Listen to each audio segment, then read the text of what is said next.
Research culture can be very isolating, competitive rather than collaborative. We wanted to see if there was a better way of doing research.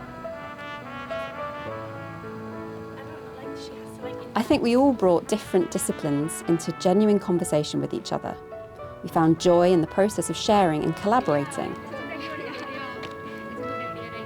We were united by our interest in marginalised perspectives, exploring women's lives and experiences, to build a community of inquiry, looking at questions around gender, crime, violence and protest. Who are we? Why do we do what we do? And I think behind these questions is the question of, well, how can we do it better? And as an implication of that, how can we make the world better?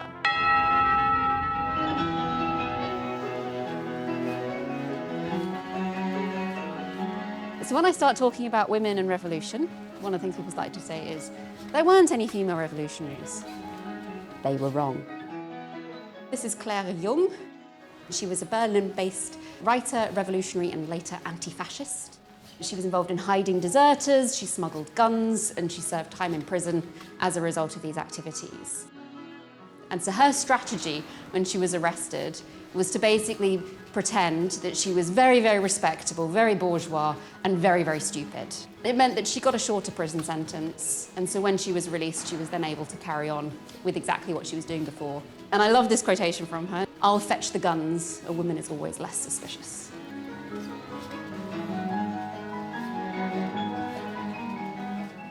I'm a sociologist in criminology. In criminology, we have a great moral responsibility towards those we interview, and we must protect their identities. I observe in courtrooms and prisons and interview prisoners, judges and prosecutors. Currently, I study institutional racism in criminal justice. I've been looking into that field for 12 years now, and for the longest time I thought that being a researcher implied being neutral. But then a colleague helped me. She said, but it's not a private opinion you have, because it's based and builds on your research that you've been doing for a decade long. And now I'm very outspoken against it. I was in Parliament and said we need to abolish this. Putting someone into prison because they cannot pay a fine should not exist, full stop. It should be taken out of the law books because it's a matter of classism and most often also racism. I'm a political theorist. I'm exploring women's resistance experience in the 2011 Egyptian revolution. I want to delve into women's resistance experience and the ambiguities of women's resistance experience. So I look at the risks, the possibilities, the dilemmas that women resistors confront that are usually obscured within the dominant frameworks of resistance, which tend to be very masculine. Women protesters were subjected to violence, to sexual violence, to abuse, to assault by the members of the regime, such as the army and the police. And so one example was the practice of virginity tests, right? Women resistors were subject to virginity tests by military doctors. And it wasn't just the regime. So the attackers, those who participated in those mass sexual assaults, came from all sections of society, even from the ranks of the revolutionaries. So one protester, for example, said, "The revolution now means nothing to me if women's rights are not honored."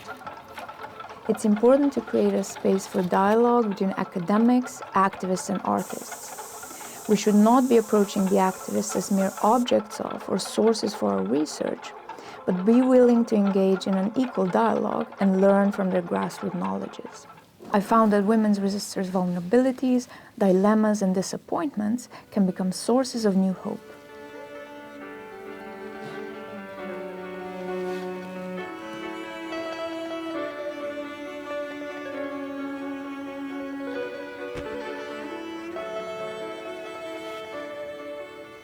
I'm a sociologist from Budapest.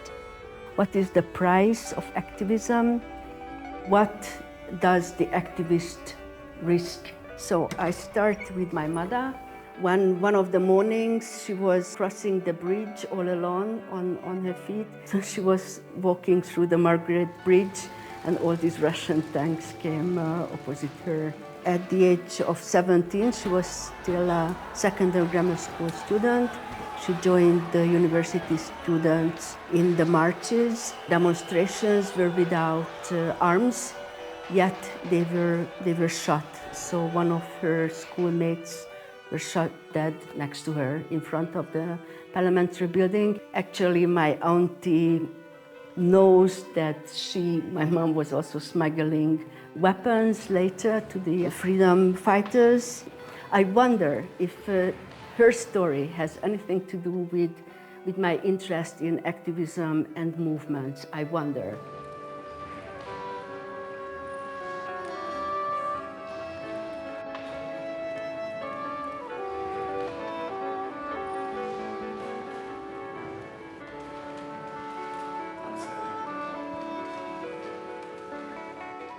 My research aims to uncover the experiences of violence that Austrian citizens faced during the First World War. Reading their personal papers allows me to share in their emotions, to question what we know about violence in the past. For instance, in a stirring account of the extreme starvation she experienced during the blockade, Marie Medicus describes impossible queues for food and burying her potatoes along with her silverware during the revolutionary days.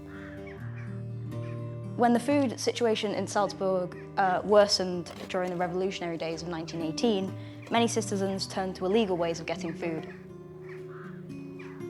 Food shortages exacerbated pre-existing tensions between classes and national communities.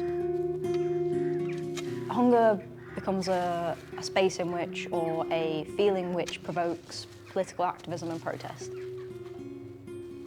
I feel a responsibility towards the dead, especially those who have been marginalised by traditional scholarship, to let their experiences be heard. My research experience is really that we need to work together. And so we sort of tap on different brains. And it's only through when you start talking to other people and listening to each other that you learn new things. My central research questions are, where are the women and what changes if we take them seriously as historical agents? If we answer these questions, if we centre the experience of women and other marginalised subjects, we move from a distorted, partial view to a much broader and more complete understanding of history.